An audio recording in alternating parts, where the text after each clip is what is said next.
மே 3, 2026 இன்றைய நாளுக்கான இறை வார்த்தை. கர்த்தர் உங்கள் வாழ்க்கையில் ஞானத்தையும் புரிதலையும் அளித்து சரியான வழியில் நடத்துவார்.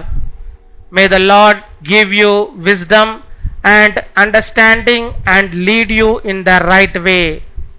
யாக்கோபு 1 அதிகாரம் 5 வசனம். James chapter 1 verse 5. உங்களில் ஒருவன் ஞானத்தில் குறைவுள்ளவனாய் இருந்தால் யாவருக்கும் சம்பூரணமாய் கொடுக்கிறவரும் ஒருவரையும் கடிந்து கொள்ளாதவருமாகிய தேவனிடத்தில் கேட்க கடவன், அப்பொழுது அவனுக்கு கொடுக்கப்படும். என் அன்பு சகோதர சகோதரிகளே, வாழ்க்கையில் நாம் எடுக்கும் முடிவுகள் மிகவும் முக்கியமானவை.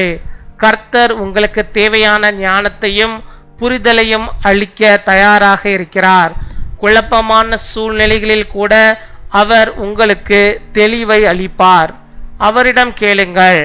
அவர் உங்களை தவறான பாதையில் செல்ல விடமாட்டார். அவருடைய ஞானம் உங்கள் வாழ்க்கையை ஆசீர்வதிக்கும். If any of you lacks wisdom, he should ask God, who gives generously to all without finding fault, and it will be given to him.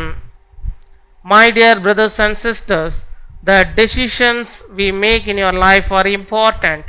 The Lord is ready to give you the wisdom and understanding you need. Even in confusion situations, he will give you clarity. Ask him and he will not let you go on the wrong way. His wisdom will bless your life. பின்வரும் ஜெபத்தை நாம் யாவரும் சேர்ந்து சொல்வோம். அன்பான பரலோக தந்தையே, எங்களுக்கு தேவையான ஞானத்தையும் புரிதலையும் அருளும். எங்கள் முடிவுகளில் எங்களை வழிநடத்தும். குழப்பமான நேரங்களில் தெளிவை அளித்தருளும். உமது சித்தத்தின்படி வாழ எங்களுக்கு உதவி செய்யும். இயேசுவின் நாமத்தில் ஜெபிக்கிறோம். ஆமீன்.